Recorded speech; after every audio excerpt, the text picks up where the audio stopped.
সামাজিক মাধ্যমে টিকটকের আলোচিত নাম প্রিন্স মামুন ও লায়লা আক্তার। বিভিন্ন কাণ্ডে সব সময় আলোচনায় থাকেন তারা। টিকটকের পাশাপাশি ফেসবুক ও ইউটিউবেও কন্টেন্টেও তাদের সরব উপস্থিতি। তবে শুরু থেকেই তাদের অসম প্রেম নিয়ে চর্চা হয় নেটিজেনদের মাঝে। তাদের ঘনিষ্ঠ সম্পর্ক নিয়ে সবাই যখন বিরক্ত, তখনই বেরিয়ে এলো আরও চাঞ্চল্যকর তথ্য। আসসালামু আলাইকুম প্রিয় দর্শক, ফাইনালি চলে আসলাম আপডেট ও গুরুত্বপূর্ণ কিছু নিউজ নিয়ে আপনাদের মাঝে। প্রিয় দর্শক, অবশ্যই ভিডিওটি শেষ অবধি দেখবেন। দর্শক, আপনাদের কাছে ছোট্ট একটি অনুরোধ, দেশ এবং দেশের বাইরে হলে কমেন্ট বক্সে লিখে জানিয়ে দেবেন, আর চ্যানেলে নতুন হলে সাবস্ক্রাইব করে পাশে থাকা বেল বাটনটি অবশ্যই অল করে দেবেন, কারণ পরবর্তী আপডেট নিউজ সবার আগে পাওয়ার জন্য প্রিয় দর্শক আর অবশ্যই একটি লাইক।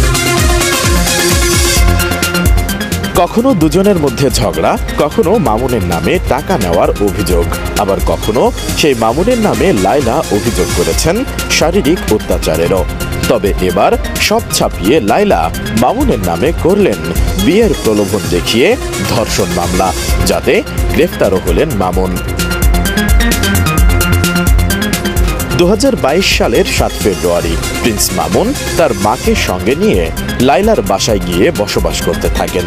বিয়ে না হলেও ওই দিন থেকে লায়লা ও মামুন থাকতেন একই রুমে।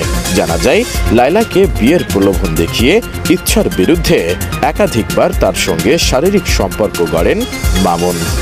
আসসালামু আলাইকুম রহমতুল্লাহি সম্মানিত দর্শক, দিল্লিতে ক্ষমতার একটা পট পরিবর্তন, মানে আগে যে মোদী সরকার এককভাবে দিল্লি চালাতেন, সেই জায়গাতে একটি কোয়ালিশন সরকার হলো নতুন লোকসভা নির্বাচনের মাধ্যমে।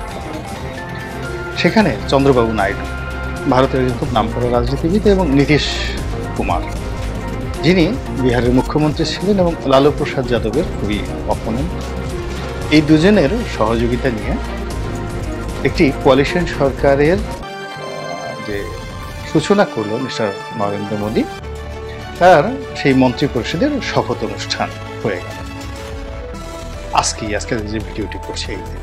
এবং এই দিনে মাননীয় প্রধানমন্ত্রী শেখ হাসিনা তিনিও দিল্লিতে ছিলেন। তো পত্রপত্রিকাগুলো বিভিন্ন অ্যাঙ্গেলে যে যার মতো করে রিপোর্ট করছে, এবং সেই রিপোর্টের মধ্যেই অনেক ইঙ্গিতপূর্ণ কথা চলে আসে। যেমন প্রায় 8,000 আমন্ত্রিত অতিথি ছিলেন, তার মধ্যে পার্শ্ববর্তী শ্রীলঙ্কার প্রতিনিধি ছিলেন, তারপর মালদ্বীপের প্রতিনিধি ছিলেন, ভুটানের প্রতিনিধি ছিলেন, বাংলাদেশের প্রতিনিধি গিয়েছেন, এবং আরও অনেকে। তো এই বিষয়গুলো নিয়ে পত্রপত্রিকাকে বিভিন্ন অ্যাঙ্গেলে নিউজ করছে, আর শেখ হাসিনা যে সেখানে গিয়েছেন তাকে নিয়েও কিন্তু নিউজ করছে। তা আমরা সামাজিক মাধ্যমে যেটা দেখতে পেলাম সেটা হলো, প্রধানমন্ত্রী শেখ হাসিনা যে দিল্লিতে পৌঁছেছেন, তিনি নাকি মানে অন্য প্রধানমন্ত্রী যারা বিভিন্ন দেশ থেকে আমন্ত্রিত হয়েছেন তাদের মধ্যে সবার আগে, শি ওয়াজ দ্য ফার্স্ট, তিনি সেখানে গিয়েছেন। দ্বিতীয় যেটি জিনিসটা দেখলাম, যে তার কন্যা সাইমা ওয়াজেদ পুতুল পুরো সময়টাই তার সঙ্গে ছিল। তিনি সাইমা ওয়াজেদ পুতুলের বাসায় গিয়েছেন, এবং এই অনুষ্ঠানে আমরা এই প্রথমবারের মতো ছোট আপা অর্থাৎ শেখ রেহানাকে আমি দেখিনি, অন্য কেউ দেখেছেন কিনা বলতে পারি না, বাট আমি দেখিনি।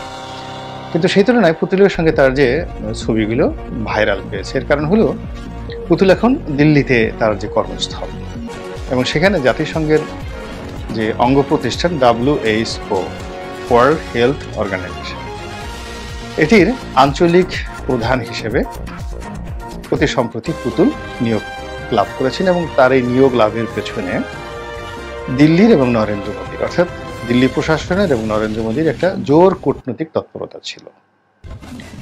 এবং যেই সময়টিতে সাইমা ওয়াজেদ পুতুল সেখানে নিয়োগ লাভ করেন, ওই সময়টিতে আওয়ামী লীগের জন্য এটি খুব দরকার ছিল। এর কারণ হলো যে তখন যদি নরেন্দ্র মোদী সাহায্য না করতেন, তাহলে পুতুল এখানে নিয়োগ লাভ করতেন না, এবং এটি বাংলাদেশের যে রাজনীতি, যেটিকে আমরা ডামি নির্বাচন বলি, সেই রাজনীতির ডামি নির্বাচনটা একটা অনিশ্চিত হয়ে যেত। দিল্লি যে শেখ হাসিনার সঙ্গে নেই, এটি প্রমাণিত হয়ে যেত। তো সেক্ষেত্রে দিল্লি সাহায্য করে, সহযোগিতা করে, কূটনৈতিক তৎপরতা চালিয়ে সবাইকে, এমনকি জাতিসংঘের মহাসচিবকে চমকিত করে সাইমা ওয়াজেদ পুতুলকে ওই পদে নিয়োজিত করেছে তিনি দিল্লিতে। কাজেই তার বাসভবনে প্রধানমন্ত্রী গেছেন, প্রধানমন্ত্রীর হোটেলে তিনি আসছেন, নরেন্দ্র মোদীর সঙ্গে তিনি দেখা করেছেন, এই ছবিগুলো সামাজিক মাধ্যমে ছড়িয়ে পড়েছে। নরেন্দ্র মোদীর সঙ্গে একান্ত দেখা হয়েছে, বৈঠক হয়েছে কিনা বলতে পারবো না, একান্ত দেখা 1-to-1 বসাবসি হয়েছে। সেখানে কিছু ছবি আসছে, সেখানেও সাইমা ওয়াজেদ পুতুল সেখানে ছিলেন। এবং সবচেয়ে আশ্চর্যজনক যে ছবি সেটি হলো তিনি বর্ষিয়ান বিজেপি নেতা লাল কৃষ্ণ আদভানি, সাবেক প্রধানমন্ত্রী, তার বাসভবনে গিয়ে তার সঙ্গে দেখা করেছেন প্রধানমন্ত্রী। খুবই তাৎপর্যপূর্ণ একটা বিষয়। এখানে লালকৃষ্ণ আদভানির সঙ্গে মোদির একটা কিন্তু সম্পর্ক ভালো না, কোনো অবস্থায় সম্পর্ক ভালো না, একেবারে বিপরীত মেরুর একটা রাজনৈতিক যে মেরুকরণ রয়েছে বিজেপির মধ্যে, সেটির নেতৃত্বে রয়েছেন লালকৃষ্ণ আদভানি। তো লালকৃষ্ণ আদভানি, তারপরে যেটা সুব্রমণিয়াম স্বামী, কিছুদিন আগে মারা গিয়েছেন রাম জেঠমালানি, সাবেক বিজেপির যে মন্ত্রী ছিলেন, আইনমন্ত্রী রাম জেঠমালানি, ওনাদের একটা গ্রুপ আছে। এই টোটাল গ্রুপটা মানে বিজেপি থেকে আউট, কিন্তু তারা এখনো বিজেপির যারা সত্যিকার অর্থে সিনিয়র নেতৃত্ব, তাদের কাছে অত্যন্ত শ্রদ্ধার, যারা নরেন্দ্র মোদী এবং অমিত শাহের বিপরীত পক্ষ, তাদের সঙ্গে প্রধানমন্ত্রীর একটা বৈঠক হয়েছে। এবং বাসায় গিয়ে মানে তারা প্রধানমন্ত্রীর সঙ্গে আসেননি তার হোটেলে দেখা করার জন্য, প্রধানমন্ত্রী হিসেবে তার কাছে আসাটাই ছিল প্রোটোকলের মধ্যে, কিন্তু তিনি সেই প্রোটোকলটা ব্রেক করে একজন বয়োবৃদ্ধ 90 বা 93 বছর বয়স্ক একজন মানুষ তার সঙ্গে দেখা করে আসছেন। ভালো কথা। তার হোটেলে এসে সোনিয়া গান্ধী, রাহুল গান্ধী, প্রিয়াঙ্কা গান্ধী দেখা করছেন। তিনি সোনিয়া গান্ধীর সঙ্গে যে কুলাকুলি করেছেন এবং সেখানে তার যে আবেগ, সে আবেগ দেখার মতো আবেগ, ভীষণ রকম। সমস্ত পত্রপত্রিকায় আসছে সোনিয়া গান্ধীকে ধরে তার দিকে যেভাবে তাকিয়ে আছেন এবং সেখানে তার চোখে, মুখে, ঠোঁটে, নাকে তার যে বিশেষ আবেগ ফুটে উঠেছে, এটা না দেখলে আপনি বুঝতে পারবেন না। এক।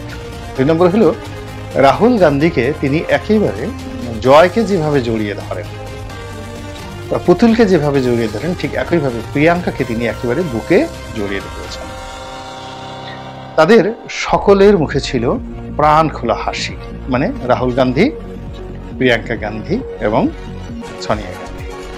কিন্তু প্রধানমন্ত্রীর মুখে হাসি ছিল না, কিন্তু আবেগ ছিল।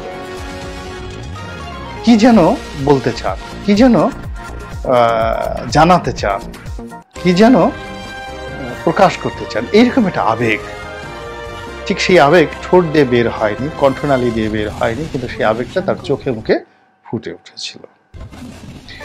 তো এই টোটাল জিনিসগুলো, তিনি এয়ারপোর্টে নামলে তাকে বাদ্য বাজিয়ে, ঢোল বাজিয়ে, আগে যেভাবে নৃত্য নেচে নেচে তাকে একদল মেয়ে অভ্যর্থনা জানিয়েছিল, এবার ঢোল বাজিয়ে বাজিয়ে, লাফিয়ে লাফিয়ে ভারতীয় যে ঢুলিরা আছে তারা তাকে অভ্যর্থনা জানাবে। এই প্রধানমন্ত্রী মোটামুটি সফরের যে আমার দৃষ্টিতে যে জিনিসগুলো আছে সেগুলো আমার মতো করে বললাম। আর যেটা হলো, তিনি এবার ইন্ডিয়া গিয়েছেন, তার যে নতুন প্রেস সচিব জনাব নাইমুল ইসলাম খান, তাকে নিয়ে গেছেন। এবং নাইমুল ইসলাম খানের যে সফলতা, সেই সফলতা আমরা দেখতে পাবো এবারের সংবাদ সম্মেলনে, এবং তার সফলতা দেখতে পাবো এইবার এই সফর নিয়ে পত্রপত্রিকাগুলো কি ধরনের ইতিবাচক নিউজ করে তার উপর। তো আমার ক্ষুদ্র যদি বিবেক বুদ্ধি বা বিশ্লেষণ জিজ্ঞাসা করেন যে এই সফরের ইতিবাচক এবং নেতিবাচক দিকগুলো কি, এখানে মূল ব্যাপার হলো যে এই সফরটা আমি হলে যেতাম না, দরকার ছিল না। বা আমি এখানে ডক্টর হাসান মাহমুদকে যদি পাঠাতাম, দীপুমণি ম্যাডামকে যদি পাঠাতাম, তাহলে ইভেন বর্ষিয়ার নেত্রী মতিয়া চৌধুরীকে যদি পাঠাতাম, এবং আমার শারীরিক অসুস্থতা বা অন্য যে কোনো কারণে হোক আমি আসতে পারছি না, এই জিনিসটা আমি হলে সেই জিনিসটাই আমি করতাম। এটা আমার জন্য সর্বাঙ্গীন ভালো হতো। এর কারণ হলো এই সময়টাতে দিল্লির যে রাজনীতি, এটা অনেকটা উত্তাল। ঠিক এরকম একটা বিপত্তির মধ্যে কিন্তু মস্কোতে গিয়েছিলেন ইমরান খান পুতিনের সঙ্গে দেখা করার জন্য, এবং এটি ইমরান খানের জন্য কাল হয়ে গিয়েছিল। এবং তিনি পুতিনের সঙ্গে যে উদ্দেশ্য নিয়ে এবং যে প্ল্যান নিয়ে, প্রোগ্রাম নিয়ে দেখা করতে গিয়েছিলেন, তাকে রাস্তায় রাস্তায় পাকিস্তানের প্রধানমন্ত্রীকে ঘুরতে হয়েছে, এবং পুতিন খুব অল্প সময়ের জন্য তার সঙ্গে দেখা করেছেন। এর কারণ হলো ইউক্রেন যুদ্ধ তখন শুরু হয়ে গিয়েছে, এবং এই বিষয়টি আমেরিকা এতটা নেতিবাচকভাবে নিয়েছে, যেটি ইমরান খান এখন জেলে বসে বসে অনুধাবন করছে। এখন এই যে প্রধানমন্ত্রী এখান থেকে এলেন, উনি যাদের সাথে বৈঠক করলেন, একটি পক্ষকেও তিনি হ্যাপি করতে পেরেছেন, বা একটি পক্ষর সঙ্গে তার যে হৃদ্যতাপূর্ণ সম্পর্কে সফরের মাধ্যমে স্থাপিত হয়েছে, বা গভর্নমেন্ট টু গভর্নমেন্ট সেটা হয়েছে, বা নতুন সরকারের সাথে হয়েছে, I do not think so. বরং এখানে প্রায় সবগুলোই, আমি যেটা প্রথম দিকে বললাম, এল.কে. আদভানির সাথে মিটিং, প্রিয়াঙ্কা গান্ধী, সোনিয়া গান্ধী, রাহুল গান্ধীর সঙ্গে বৈঠক, নরেন্দ্র মোদীর সঙ্গে বৈঠক, অন্যদিকে নীতিশ কুমার, চন্দ্রবাবু নাইডু, তাদের সাথে বৈঠক হয়নি। মমতা ব্যানার্জির সঙ্গে বৈঠকে আমি দেখিনি কোনো ছবি। তো সব মিলিয়ে তিস্তা যে প্রকল্প বা তিস্তা ব্যারেজ, অনেকগুলো জিনিসগুলো নিয়ে আমাদের যে পার্শ্ববর্তী যে রাষ্ট্রগুলো রয়েছে তাদের সঙ্গে, পার্শ্ববর্তী যে রাজ্যগুলো রয়েছে তাদের সঙ্গে শেখ হাসিনার যে দ্বিপাক্ষিক সম্পর্ক, এই দ্বিপাক্ষিক সম্পর্কটি এবারের এই নরেন্দ্র মোদী সরকার এই সময়টিতে এসে জটিল আকার ধারণ করেছে। পুরো ভারতের রাজনীতিতে এখন ছিন্ন বিচ্ছিন্ন। এখানে ঘূর্ণিঝড় চলছে, সাইক্লোন চলছে, টর্নেডো চলছে, যেখানে বাতাস বোঝা যাচ্ছে না। তো যেখানে আমার বাতাস বোঝা যাচ্ছে না, আমি সেখানে যাবো কেন? আমি তো সেখানে যাব যেখানে জোয়ার আছে, যেখানে দক্ষিণা বাতাস আছে, নৌকা আমি ভাসিয়ে দেব, পা উল্টে থাকবে, আমি মনের সুখে গান গাইতে থাকবো। তো এটাই শেখ হাসিনা রাজনীতিতে অতীতে এইভাবে তিনি সফল হয়েছেন। কিন্তু এই ঘূর্ণিবর্তের মধ্যে তিনি গেছেন, সেটা তার বুদ্ধি বিবেচনার মতো গিয়েছেন। কিন্তু আমি যদি হতাম তাহলে আমি এখানে কোন দিন যেতাম না। এরপরে তাকে এসেই যেটা করতে হবে সেটা তাকে বেজিং যেতে হবে, এবং এই বেজিং তার এই যে যাত্রাটি, এই যাত্রাটি খুব ঘনিষ্ঠভাবে, এবং আমি যেভাবে দেখছি, আপনি যেভাবে দেখছেন, সামাজিক মাধ্যমে তার বিভিন্ন ছবি আসছে, আবেগপ্রবণ বিভিন্ন বিষয়াদি আসছে, বডি ল্যাঙ্গুয়েজ আসছে, মোদি সাহেবের বডি ল্যাঙ্গুয়েজ আসছে, মোদি সাহেবের অবস্থান আসছে, সেন্ট্রাল গভর্নমেন্ট দিল্লিতে যেটা গঠিত হলো এটির যে দুর্বল দিকগুলো, এই টোটাল দিকগুলো যখনই প্রধানমন্ত্রী সেখানে গেলেন, এখন তিনি সেগুলোকে ওন করতে হচ্ছে তাকে, এবং এগুলো তার ঘাড়ে স্টার হিসেবে থাকবে যখন তিনি বেজিংয়ে যাবেন। এবং এই বিষয়গুলো তার উপর একটা সাইকোলজিক্যাল প্রেশার বেজিং দেওয়ার চেষ্টা করবে। ফলে প্রধানমন্ত্রীর এই যে দিল্লি সফর, আপাত দৃষ্টিতে আওয়ামী লীগের নেতাকর্মীদের জন্য খুব একেবারে কুইনান, প্যারাসিটামল বা মলম লাগানো বা বাম লাগানো, যেটা খুব দ্রুত ঠান্ডা হয়ে যায়, এই দিক থেকে আপনি যদি বিবেচনা করেন খুব স্বল্প মেয়াদি, যে ঠিক আছে উনি সেখানে গিয়েছেন, সবাই তাকে সম্মান করেছেন, সবাই তার সঙ্গে দেখা করেছেন, এতদিনের সম্পর্ক মোদিতে, কেন তিনি সেখানে যাবেন না, এই জিনিসগুলো একেবারে সাদা মাটা 1 2 সরেয়া এই ধরনের বর্ণমালা বা ধারাপাতের আপনার যে ব্যাখ্যা সে অনুযায়ী ওকে আছে। কিন্তু আপনি যদি